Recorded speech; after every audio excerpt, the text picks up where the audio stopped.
Assalamualaikum warahmatullahi wabarakatuh. Perkenalkan saya Rati Aning Tias dari kelas 12 MIPA 2. Di sini saya akan mempresentasikan hasil gambaran saya mengenai sistem penginderaan jauh. Nah, sebelum saya menjelaskan sistem penginderaan jauh, mari kita ketahui dulu apa itu penginderaan jauh. Penginderaan jauh sendiri adalah ilmu, seni, dan teknik untuk merekam benda, gejala, dan area permukaan bumi dari jarak yang jauh tanpa adanya kontak langsung. Nah, itu adalah sistem penginderaan jauh.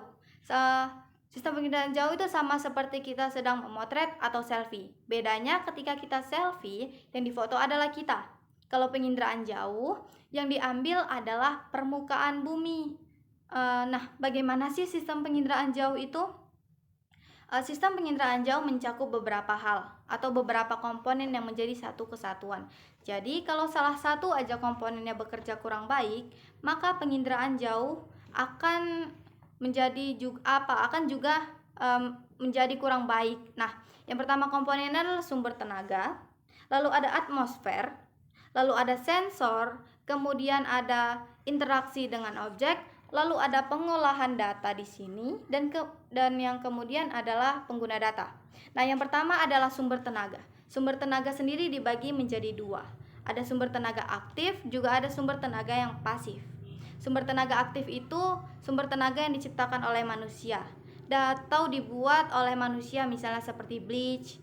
Nah, sumber tenaga aktif ini biasanya disimpan langsung di sensor. Ketika malam hari akan digunakan jika tidak ada matahari. Nah, kalau sumber tenaga pasif adalah sumber tenaga yang berasal langsung dari matahari. Nah, kalau penginderaan jauh pasif ini biasanya hasil gambarnya itu jauhnya itu tergantung kepada bagaimana pencahayaan atau cuaca.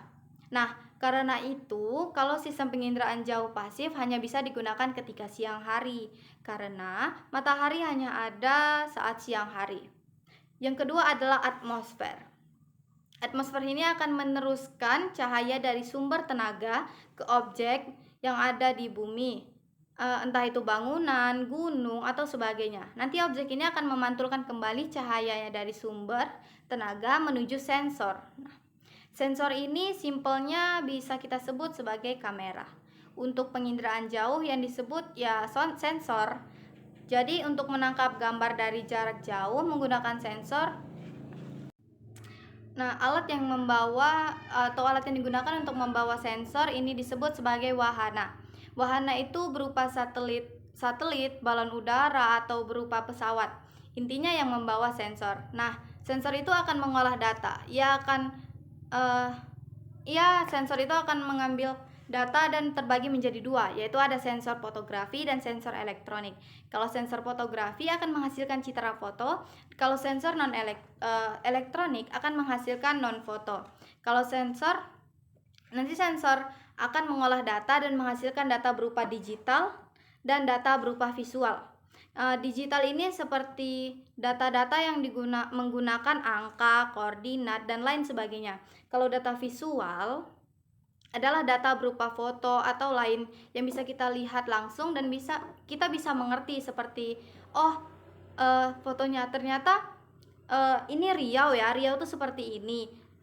Ternyata ini Palembang ya, Palembang ternyata seperti ini. Kita bisa mengetahui, tapi kita tidak mengetahui bagaimana letak koordinatnya di mana. Nah, kalau seperti itu seperti itu adalah data digital. Setelah adanya proses data, setelah itu menghasilkan data, maka akan ada komponen terakhir, yaitu adalah pengguna data. Pengguna data ini adalah bukti berhasilnya penginderaan jauh. Jadi kalau misalnya para pengguna data ini bisa mengerti, memahami, kemudian menafsirkan apa yang mereka lihat dari jauh, dari penginderaan jauh, itu berarti penginderaan jauh ini berhasil. Nah, para pengguna data ini bisa menggunakannya untuk berbagai hal, bisa untuk melihat bagaimana tata wilayah, pembangunan, lain sebagainya. Nah, sekian yang dapat saya sampaikan mengenai penginderaan jauh. Saya akhiri. Wabillahi taufiq wal hidayah. Wassalamualaikum warahmatullahi wabarakatuh.